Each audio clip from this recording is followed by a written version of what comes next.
Gold, trusted gold buyers. మీరు తాకట్టు పెట్టిన బంగారాన్ని విడిపించి ఈ రోజు ఉన్న మార్కెట్ ధరకు కొనబడను.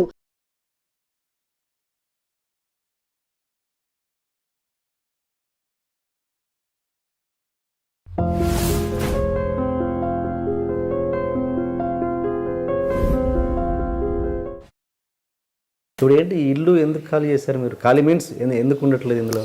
అంటే ఇది పెద్దిల్లు చిన్నిళ్ళనే ఎన్ని చిన్నిళ్ళు ఉన్నాయి నాకు ఇది పెద్దిల్లు సార్. ఇంకో 10 చిన్నిళ్ళు ఉన్నాయి. నేను ఒక ఇంటర్వ్యూలు చూశాను, ఇదంతా మీరు దసరాకు ఏదో ఛానల్ వాళ్ళు చేశారు. అవునవును సార్, అదే అనుకున్నాను. మీరు చూస్తే ఇందులో లేరు ఎందుకు అని. నాకంటే ఒక పెద్దిల్లు ఉంది సార్, ఇంకో 10 చిన్నిళ్ళు ఉన్నాయి. ఈ టోటల్ ఈ సరౌండింగ్స్ ఉన్నాయి. అవన్నీ రెంట్లకి ఇవ్వడం జరిగింది. మొన్న రీసెంట్గా దీనికి కలరింగ్ కొద్దిగా ఏదో మాడ్యులేషన్ చేయడం కోసం ఖాళీ చేయడం జరిగింది. 2-3 డేస్లో షిఫ్ట్ అయిపోతాం దీంట్లోకి. పెద్దలు అంటే ఓన్లీ ఇల్లు వరకేనా లేకపోతే పెద్దలు ఒకటే ఉంది, చిన్నిళ్ళు చాలా ఉన్నాయి. అది చిన్న ఇల్లు వరకేనా? ఇల్లులో అన్నిటి పేర్లు అచ్చి వచ్చిన కృష్ణానిలయం అనే ఉంటుందండి. అచ్చిరెడ్డి గారు కృష్ణారెడ్డి గారు ఇద్దరి పేర్లతోటి. అది కూడా ఉత్తేజని మీకు తెలిసి ఉంటాడు ఆర్టిస్ట్ అన్న. ఇట్లా కృష్ణారెడ్డి గారు అచ్చిరెడ్డి గారు ఇద్దరి పేర్లు రావాలి నాకు. ఎట్లా కృష్ణారెడ్డి అచ్చిరెడ్డి నిలయం అంటే బాగుండదు అంటే ఆయన బాగా ఆలోచించి, అరే ఇది ఎట్లుంది చూడరా అని అచ్చి వచ్చిన కృష్ణానిలయం అని పెట్టరా అన్నాడు. బాగుంది అన్న. అది తీసుకొని ప్రతి ఇంటికి అచ్చి వచ్చిన కృష్ణానిలయం అని ఈ సరౌండింగ్స్లో అంటే ఈసీఎల్ దగ్గర నుంచి మొదలు పెడితే మొగలాల హౌసింగ్ బోర్డు మంగాపురం కాలనీ వరకు ఎక్కడ డబుల్ బెడ్రూమ్లో అచ్చి వచ్చిన కృష్ణాలయం ఉందంటే అది నాదే. ఈ ఇంటికి కూడా అలాగే ఉంటుంది. అమ్మ నాన్న పేర్లు తర్వాత అచ్చి వచ్చిన కృష్ణాలయం అనే ఉంటుంది. వాళ్ళు లేకుంటే నేను లేను, వాళ్ళే పెట్టిన భిక్ష. టోటల్ రెంట్ మీద బతికేయచ్చు మీరు. అంటే హౌసింగ్ లోన్స్ ఉన్నాయి కాబట్టి. చిన్నిళ్ళు పెద్దలు అంటే మరి వీరమాధవ్ గారి మీద ఆర్యూమర్ కూడా ఉందిగా, ఏమని 2-3 పెళ్ళిళ్ళు చేసుకున్నారని. ఏముంటున్నాను సార్, దానిలో ప్రాబ్లం ఏం లేదు. దానివల్ల అస్సలు ప్రాబ్లం. నిజమా అబద్ధం? పచ్చబద్ధం. పర్లేదు, ఇక్కడ ఓపెన్గా చెప్పండి. హ్యాపీగా చెప్తాను, నాకు ప్రాబ్లమే లేదు. Okay okay. పెళ్ళిళ్ళు అయితే లేవు కానీ పరిచయాలు అయితే ఉన్నాయి. అఫేర్స్ కంపల్సరీ ఉన్నాయి, పక్కా ఉన్నాయి. ఎన్ని ఉన్నాయండి? చాలా ఉన్నాయి, 1-2. ఇండస్ట్రీ వల్ల బయట వల్ల? ఇండస్ట్రీలో అస్సలు ఒక్కళ్ళు కూడా లేదు సార్. సత్సంబంధాలే మొత్తం. సత్సంబాలు అంటే అంటే ఫ్రెండ్లీగా ఉండడం తప్పితే వేరే విధంగా ఉండడం కాదు. Okay okay. మీకు ఇండస్ట్రీలో బాగా అత్యంత ఆప్తులు ఎవరు, మంచి క్లోజ్ ఫ్రెండ్స్? ఎవరు కాదు సార్ నాకు. అంటే మెయిన్ అంటే ఫీమేల్ గురించి మాట్లాడదు, మామూలుగా మెయిల్ అయినా ఫీమేల్ అయినా ఎవరు కాదు నాకు చెప్పండి. ఇప్పుడు స్నేహ దగ్గర నుంచి మొదలు పెడితే మన రీసెంట్గా వచ్చిన హీరోయిన్స్ వరకు త్రిష కానీ శ్రేయ కానీ వీళ్ళందరూ నాకు మంచి ఫ్రెండ్స్. అలాగే చిరంజీవి గారి దగ్గర నుంచి మొదలు పెడితే వాళ్ళ అబ్బాయి వరకు మిత్రులు. ఆ ఫ్రెండ్షిప్ మన పర్సనల్ ప్రాబ్లమ్స్ కూడా పంచుకునేంత. నాకు పర్సనల్ ప్రాబ్లమ్స్ ఏమున్నాయి పంచుకోవడానికి? ప్రాబ్లమ్స్ మనిషి అన్నాక ప్రాబ్లమ్స్ ఎందుకు? నాకు అసలు లేవు sir problems. You believe it or not. నాకు హ్యాపీ. నాకు రైస్ లేవు, పప్పు లేదు, ఉప్పు లేదు అనడానికి వీల్లేదు. ఎందుకంటే నాకు పొలం ఉంది, 10 ఎకరాల పొలం ఉంది. ప్రాబ్లమ్స్ అంటే ఫైనాన్షియల్ ప్రాబ్లమ్స్ కాదు, మెంటల్ ప్రాబ్లమ్స్ ఉండొచ్చు. మెంటల్ ప్రాబ్లమ్స్ నాకే ఉన్నాయండి. ఏదంటే ఎవరి దగ్గరికన్నా పోయి దాంతో 10 నిమిషాలు అర్ధగంట మాట్లాడితే మెంటల్ ప్రాబ్లమ్స్ క్లియర్ అవుతాయి. సరే, ఇంకా మళ్ళీ రీఎంట్రీ ఖచ్చితంగా ఇస్తారు అయితే. 100% ఓకే. అంటే ఆ మధ్య విన్నది ఏంటంటే వేణుమాధవ్ దగ్గర ఓకే డిసీజ్ పక్కన పెట్టేస్తే ఆయన తొక్కేశారు. తొక్కరు సార్ ఇక్కడ ఎవరిని తొక్కరు. ఇక్కడ ఇండస్ట్రీలో ఎవరిని తొక్కడు. వాడు తొక్కోవడం తప్పితే ఎవరిని తొక్కలేడు కూడా. టాలెంట్ ఉంటే ఎవరిని తొక్కలేడు. వాడు తొక్కోవాల్సిన తప్పితే టైమింగ్ మెయింటైన్ చేయకపోవడమో లేకుంటే ఇంకో బ్యాడ్ బిహేవియర్ వాటి వల్ల వాడు తొక్కోవాల్సిన తప్పితే ఎవడు తొక్కలేడు. ఇంపాసిబుల్. మరి ఈ గ్యాప్కి కారణం కేవలం వేణుమాధవ్ గారి స్వయం కృతాపరాధం అంటారు? లేదు నేను చెప్పిన కదా, నేను క్లియర్ చెప్తున్నా, మళ్ళీ రిపీట్ చేస్తున్నా. బూతులు ఉన్న సినిమాలు చేయను, బూతులేని సినిమాలు మాత్రం చేస్తా, అంతే. అదొక లైన్ అండర్లైన్ గీసుకున్నా. అందువల్ల కొద్ది ఇబ్బందులు అయినాయి అంతే. అంటే సంపాదించట్లేదేమో కానీ సినిమాలో నటించట్లేదు, సంపాదించట్లేదేమో కానీ సంపాదించింది నా దగ్గర బ్రహ్మాండంగా ఉంది. ఓకే, డబ్బులు సంపాదించడం ఎవరు సంపాదించారు అది, కానీ ఆ లైన్లో ఉండడం ఇంపార్టెంట్ కదా. ఓకే. అండ్ ఆ మధ్య ఏంటంటే ఒక సినిమా మీరు హీరోగా తీసిన ఒక సినిమా ఒక ప్రముఖ వ్యక్తి కొంటాను అంటే మీరు ఇవ్వలేదంట, నిజమేనా? అది ఎంతవరకు నిజం? నేను అబద్ధం సార్, పచ్చబద్ధం. భూ కైలాస్ ప్రేమాభిషేకం నేను తీసింది, ప్రేమాభిషేకం నేను ప్రొడ్యూస్ చేసింది ప్రేమాభిషేకం. అదొక ప్రముఖ వ్యక్తి రైట్స్ అడిగితే మీరు ఇవ్వనన్నారంట. లేదు లేదు అబద్ధం, లేదు లేదు అబద్ధం. Okay okay. తెలుగులో కానీ తమిళ్లో కానీ హీరోలు కావచ్చు, కొంతమంది కమెడియన్స్ కావచ్చు, స్టార్డమ్ విపరీతంగా వచ్చింది. అలాగే కమెడియన్స్ కూడా వచ్చింది మన తెలుగులో కూడా స్టార్డమ్. అంటే ఆ స్టార్డమ్ వచ్చాక ఏమంటారంటే ఈ సినిమాలు మా కామెడీ వల్లే నడిచాయి అని. ఇంత పెద్ద స్టార్ హీరో ఉన్నారు కదా, మా కామెడీ వల్లనే ఆ సినిమాలు నడిచాయని కాలర్ ఎగిరేయడం కూడా చాలా సినిమాల వరకు జరిగాయి. ఉదాహరణకి ఎగ్జాంపుల్ తమిళ్లో వడివేలు, నా వల్లే సినిమాలు నడిచాయి అని. అలా మీ విషయంలో ఏమైనా జరిగిందా? 100% జరగలేదు సార్, 100% జరగలేదు. నా వల్లే సినిమా నడిచింది అసలు లేదు అంటే లేదు, నా వల్ల నడిచిన ఒక్క సినిమా లేదు. ఆ హీరో, ఆ ప్రొడ్యూసరు, ఆ డైరెక్టర్ల వల్లే, ప్రొడ్యూసర్స్ వల్లే నడిచినాయి తప్పితే సినిమాలు వేణుమాధవ్ వల్ల నడవలే. ఇంక మెయిన్గా రైటర్స్ ఈ క్యారెక్టర్ వేణుమాధవ్ అయితేనే బాగుంటాడని పెట్టుకోవడం వల్ల నడిచినది తప్పితే నా వల్ల నడిచిన సినిమాలు అంటూ ఒక్కట్లేదు. 500 అబోవ్ మూవీస్ చేసింది నేను ఇప్పటికీ, బట్ ఒక్క సినిమా కూడా నా వల్ల నడవలేదు. Because of writers and directors and producers and heroes. లాస్ట్లో హీరోస్.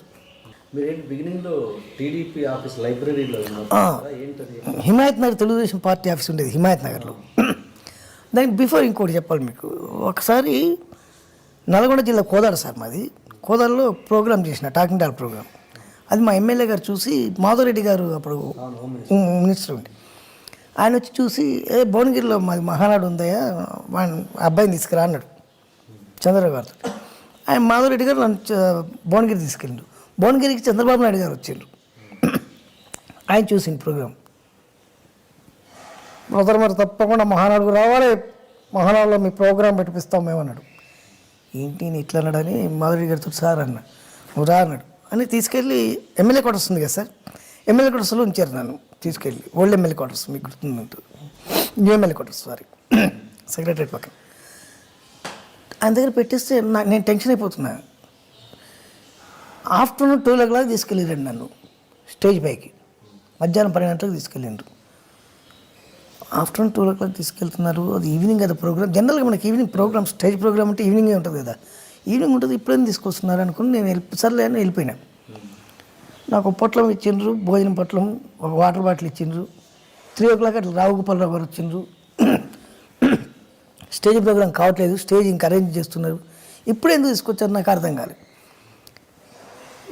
ఈవినింగ్ పబ్లిక్ 6 లక్షల మంది పబ్లిక్ ఆనాడు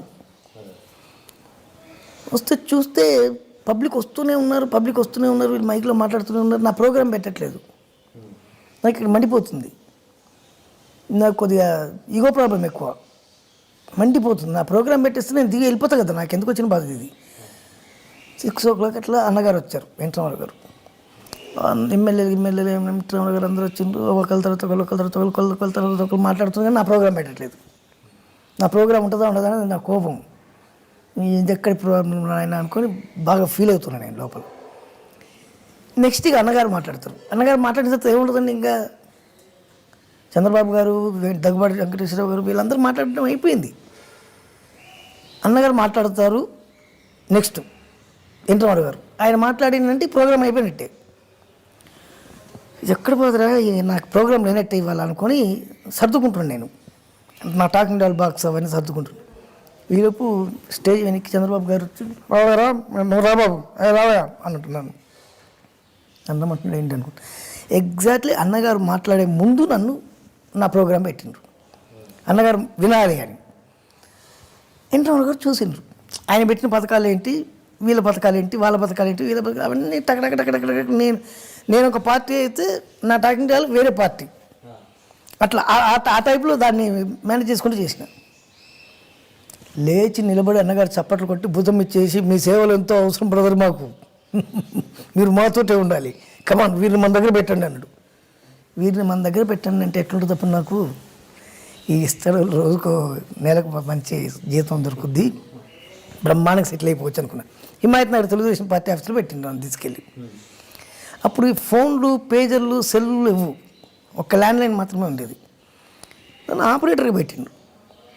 ఫోన్ వస్తే లోపలికి ఫోన్ పంపించాడు. సార్ వచ్చి 1 month అయింది, ఇక జీతం ఇస్తారు. ఇక మనకు అమ్మాయి అనుకున్నాం.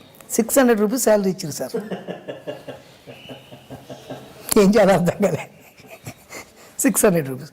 సరే ఇది లాభం లేదని హైదరాబాద్లో ఉన్న 2 సిటీస్ ఉన్న ఆర్కెస్ట్రాస్ అన్నీ నాకు బాగా ఫ్రెండ్లీగా ఉండేవాళ్ళు. విజిటింగ్ కార్డు కొట్టిపించి వేణుమాధవ్ మిమిక్రీ ఆర్టిస్ట్ అని కొట్టిపించి దాని మీద తెలుగుదేశం పార్టీ ఆఫీస్ నెంబరు కొట్టిపించి ఇచ్చిన అందరికీ, ఆర్కెస్ట్రా వాళ్ళందరికీ. ఫోన్ రింగ్ కానీ లోపల రామచంద్రరావు గారు ఉండేవారు, ఇన్ఛార్జ్, మాకు పార్టీ ఇన్ఛార్జ్ ఆయన ఉండేవారు. ఫోన్ రింగ్ కాగానే ఆయన వెయిట్ చేసేవాడు రూమ్లో. ఇక్కడ నుంచి నేను కనెక్ట్ చేయాలి ఆయనకు. ఫోన్ రింగ్ కాగానే నేను ఫోన్ మాట్లాడేవాను. ఎక్కడ నా సాయంత్రం టీఎన్ఆర్ గారిదా, ఎన్ని గంటలకు అది, లొకేషన్ ఎక్కడ, పేపర్ పెన్ మీద రాసుకున్నాను. మ్యారేజ్ ప్రోగ్రామ్ అన్న, ఎన్ని గంటలకు ఉంటుంది అన్న, ఓకే అన్న. గణేష్ చౌదరి అన్న, ఓకే అన్న. మాట్లాడుకొని రాసుకొని పెట్టుకున్నాను. 10 ఫోన్లు వచ్చేటివి. 11 సార్లు లోపల నుంచి నాకు బెల్ మోగేది నా ఫోన్కు. ఎత్తే రామచంద్ర, ఏమో ఇప్పుడు 10 ఫోన్లు వచ్చి నాకు ఒక్క ఫోన్ మాట్లాడలేదు ఏంటి, నేను ఎవరు చేసిందంటే నా కోసం చేసింది సార్ అన్న. నాకు ఫోన్ లేదు కదా, నాకు ఫోన్ లేదు, నా కోసం వచ్చింది సార్ ఫోన్. నీ కోసం రావడం అంటే ఇది నీ ఫోన్ అనుకుంటున్నా అది అన్నాడు. ఒకసారి ఎవడో తీసుకొచ్చి మా ఆఫీస్లో ఎవడో ఒకడు ఉంటాడు కదా, పిల్లలు పెట్టాడు. సార్ చూడండి వాడు కార్డు మీద మన డైరెక్ట్ ఫోన్ నెంబర్ వేసుకున్నాడు అని చెప్పింది. చంద్రబాబు గారు ఆఫీస్కి వస్తే మాట్లాడుతుంటే చంద్రబాబు గారితో ఈ విషయం చెప్పిండ్రు. సార్ బాబు గారు మీరు తీసుకొచ్చి ఇక్కడ పెట్టిండ్రు కానీ వీడి ఫోన్ మాట్లాడుతుందండి ఇక్కడ, చాలా వీడి ఫోన్లో ఎక్కువైపోయినాయి మాకు అని. ఒకే ఫోన్ ఉండేది. అక్కడ పనిచేస్తున్నప్పుడు ఒకసారి ఒక సందర్భం జరిగింది. మనం ఫోన్ రింగ్ అయితే మనం వ్యక్తి అలా అంటాం కదా.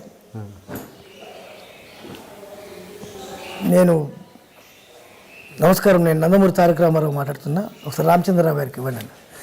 సార్ సార్ సార్ సార్ లేచి నిలబడి ఇచ్చిన ఫోన్ లోపలికి. 10 నిమిషాలు మాట్లాడాను. తర్వాత ఫోన్ పెట్టిన తర్వాత లోపల నుంచి సార్ వచ్చింది బయటికి.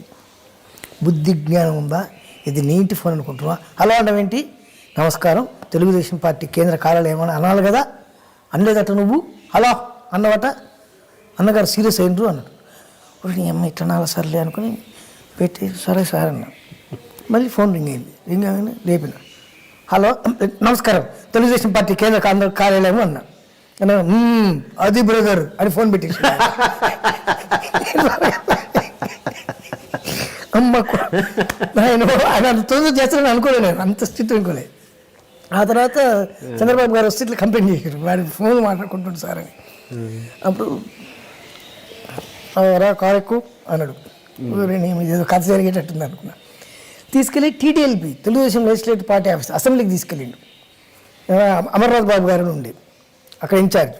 అమర్నాథ్ బాబు గారు ఈయన ఇక్కడే ఉంటారు ఈ రోజు నుంచి, పని చూడండి అన్నాడు. అప్పుడు లైబ్రరీలో నేను పేస్టింగ్ చేయాలి, పేపర్లో వచ్చిన మ్యాటర్లు కట్ చేసి పేస్టింగ్ చేయాలి, పార్టీకి సంబంధించినటువంటి మ్యాటర్లన్నీ కూడా. హిమాయత్ నగర్ ఉన్నప్పుడు ఒక్క ఫోన్ ఉండే, అసెంబ్లీకి వచ్చిన తర్వాత 2 ఫోన్లు అయినాయి. 2 ఫోన్లు ఉన్నాయి ఇప్పుడు. ఈ ఫోన్ ఒకటి ఆ ఫోన్ కాకుండా ఈ ఫోన్. ఆ రకంగా 2 ఫోన్ నెంబర్లు రాసుకొని ఇచ్చేటండి. ఒక్కొక్కసారి 2-3 ప్రోగ్రామ్స్కి అన్నగారితో వెళ్ళలేను నేను, ఇక్కడ ప్రోగ్రామ్స్ ఉంది. అట్లా జరిగింది. అట్లా ప్రోగ్రామ్ చేస్తున్న టైంలోనే రవీంద్ర భారతిలో ప్రోగ్రామ్ రావడం, ఆకృతి సుధాకర్ గారిని ఆయన ప్రోగ్రామ్ చేస్తుంటే ఆ ప్రోగ్రామ్కి వెళ్ళా. దివాకర్ బాబు గారికి సన్మానం, రైటర్ దివాకర్ బాబు గారికి. అప్పుడు కృష్ణారెడ్డి గారు, అచ్చిరెడ్డి గారు చూసి ఫస్ట్ సినిమా ఛాన్స్ ఇచ్చింది, వాళ్ళే పిలిచి ఇచ్చారు. 6 రోజులు తప్పించుకున్నా, నీ దగ్గర తప్పించుకున్నట్టే. సినిమాలు ఇంట్రెస్ట్ లేదు సార్ నాకు, ఆ కెమెరా ముందు చేయడం నాకు రాదు, నీకు ఎందుకు మేము చేపిస్తాం కదా అన్న. సరే మీరు ఎట్లా మోసం చేయాలి, ఏదో ఒకటి చేయాలి, తప్పించుకోవాలి. చాలా సార్లు చెప్పారు. 70,000 రూపాయలు తీసుకుంటా, అట్లయితే నేను చేస్తా, లేకుంటే చేయను అన్న. సరే ఓకే అన్నారు, యాక్సెప్ట్ చేసిన వాళ్ళు. అది సార్. ఇప్పుడు ఇక్కడ సెకండ్ టైం పార్టీ షిఫ్టింగ్ అప్పుడు అక్కడ ఎంత శాలరీ మీది? 800. మరి మీరేం డిమాండ్ చేయలేదా? ఎట్లా